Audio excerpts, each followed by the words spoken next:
The Diddler, he was finally arrested. To be honest, I'm a little shocked at the charges. We'll get into it here. First, we're gonna do a quick recap of the events that led up to his arrest. Then we'll go over his arrest and the charges that are going to be indicted against him. I don't know if that's the proper way to say that. And then I'll give my thoughts on this. But first, before we get into the video, I'm Banteria. I like to talk about events and stories from around the internet. I like to open up tough conversations about those topics and events. Open up a nice course of dialogue.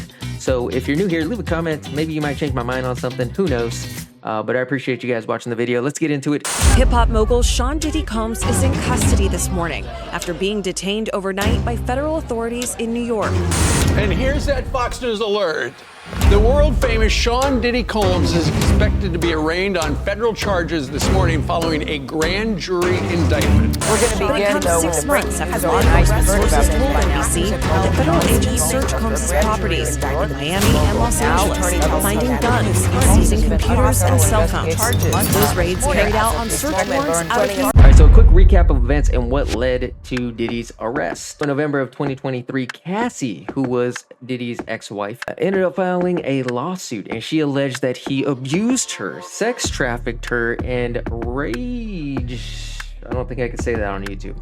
He did some horrible things. She had a list of things that he had done, which were just insane. And some people were like, is this really going on? Did this really happen? And then in 2024, Lil Rod files a lawsuit, who also worked with Diddy, and he alleges basically the same thing. It says here from The Independent, in the most recent lawsuit filed against Combs, filed on February 26, 2024 in New York, producer Lil Rod Jones alleged that he was subjected to unwanted advances by associates of Diddy's at his direction, and that he was forced to engage in relations with the sex workers Combs had hired. And throughout all this, there's whispers of other victims and people wanting to come forward. People are still kind of looking at this with an eye of skepticism, but what really made people's eyes open and ears perk up in this whole situation was when Diddy's house got raided in March of 2024. The FBI went through his home. They even handcuffed his 2 sons that were there at the time. There was no word when that whole raid happened on what they had found, if they had found anything at all. And it made people pay attention to what was going on, because it meant that there was some substance to what was being directed at Diddy. Something very significant happened,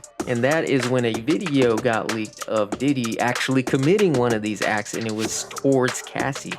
And this actually made matters even worse for Diddy. It even further corroborated what Cassie had been saying in her lawsuit. And so people went back and started paying attention to what she had said in her lawsuit. It eventually got to a point where experts were saying it's not a matter of if Diddy will get arrested, but it's a matter of when he'll get arrested. And that day has finally come. So Diddy's arrest and charges. We're gonna go over the article here, quickly skim over the articles here and what they got to say. We're gonna go from AP. Sean Diddy Combs jailed by judge after sex trafficking indictment. Sean Diddy Combs was headed to jail Tuesday to await trial in his federal sex trafficking case after a magistrate ordered him to be held without bail in a case that accuses him of presiding over a sordid empire of sexual crimes. The musical mogul pleaded not guilty Tuesday to racketeering, conspiracy, and sex trafficking. He's accused of inducing female victims and male sex workers into drugged up, sometimes day-long sexual performances dubbed freak-offs. The indictment against him also alleges he coerced and abused women for years while using blackmail and shocking acts of violence to keep his victims in line. It refers obliquely to an attack on his former girlfriend and R&B singer Cassie that was captured on video. The indictment describes Combs as the head of a criminal enterprise that engaged or attempted to engage in sex trafficking, forced labor, interstate transportation for purposes of prostitution, drug offenses, kidnapping, arson, bribery, and obstruction of justice. Combs and his associates wielded his power, prestige to intimidate and lure women into his orbit, often under the pretense of romantic relationship. The indictment says. It says then that he would use force, threats, and coercion to get the women to engage with male sex workers in the freak-offs, collaborate, and produce sex performances that Combs arranged. The indictment portrays Combs as a violent man who choked and shoved people, hit and kicked victims, and sometimes dragged them by their hair, causing injuries that often took days or weeks to heal. So the Diddler was wilding. wilding out for sure. And reports are coming in that his lawyers were trying to get him out on bail. They were trying to set up some sort of a deal, but the judge denied him. They're sending him straight to the jailhouse. I guess they think he's a flight risk, that he might run away. Yeah, that's wild. We're gonna get into my thoughts here in a second and exactly what I think on some of this, but just kind of in a quick overview on some of what we just read is that's a lot. Like, I don't understand how you are so evil, or you're such a bad person, or who let you get like this? Who raised you? Maybe they're silly questions, but it intrigues me. The human condition intrigues me. Like, how do people get like this, honestly? But we got some more general thought-provoking questions that I want to ask here.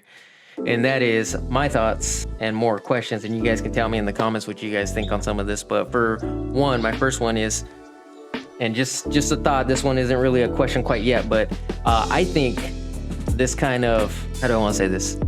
This makes it seem more plausible that he probably had something to do with Pac and Biggie's death. And people were speculating on this already when Cassie first came out with her lawsuit, and I think it is making it seem more plausible, some of these whispers that were going around that he had something to do with Pac and Biggie's death.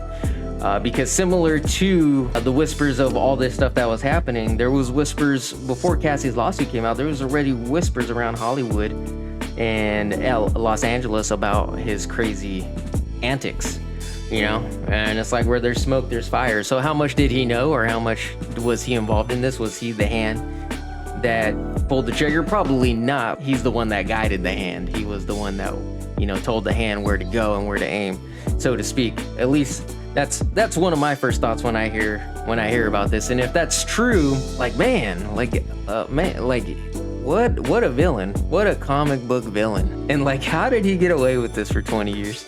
That's just crazy to think about. Okay, and then another question that I have with all this is who else knew that this was going on, and how many more people knew? How many celebrities out there partook in all this, and why didn't they ever say anything? I think these charges and these things, this stuff, it's so bad. Like, it's astronomical. I think we're beyond the point of, well, people were scared. Like, the victims, I can understand why they never spoke up. But for those of you who are not victims and you heard things and you maybe saw something, how come more wasn't said or done? I think from a 20-year period, for it being a 20-year period, I think someone of significance that could have said something probably didn't say anything and let it slide. And I want to know who that person is. That's basically my point.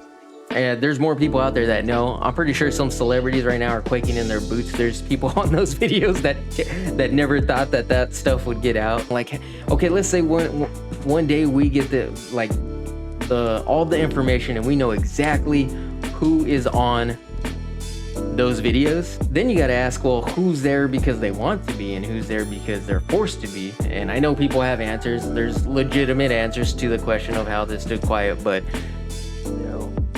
like I said, I think we're kind of beyond that. Like, you're kind of beyond that we need to hold someone accountable here of who let this guy get out of hand. And then my final thought on this, the future, the repercussions of this. I think I'm gonna guess, you know, I'm no expert in celebrityism, Hollywoodism, but just from what I'm seeing already, like in general, like people are already kind of over the whole celebrity thing. I remember back when Diddy got big, like people were all up on celebrities, nutsacks. Like, people couldn't get enough of them. Nowadays, not so much. And it's already been a downhill slope. I think the general audience is going to kind of look at this and be like, why do we really care about these guys? Like, you know, the whole mystique has gone away about them already just because of social media and Instagram. And this is going to put a further, put a fork in that, you know? I think people should be questioning who these celebrities are, what they're doing, how they conduct themselves. Not so much in the vein of cancel culture. Like, I'm not all about cancel culture. I think that's, you know, a topic for another video. People are not going to hold these celebrities in high regard, and I don't really think we should, honestly. You know, this is a consequence of giving someone too much attention and giving them too much power and too much money, and telling them that, hey, no matter what you do, it's okay, and letting them run free and do all this. The thing that's gonna be gnawing at me for like a week is like, not even what he did, but how he became that person. You know, how do you become this person that does all these horrible acts and makes other people's lives miserable, and you are completely okay with it, like you lived your life and you went to bed every night and you slept like a baby? How did you become this person? But let me know what you guys think, like I said, in the comments, and I'll catch you guys on the next video.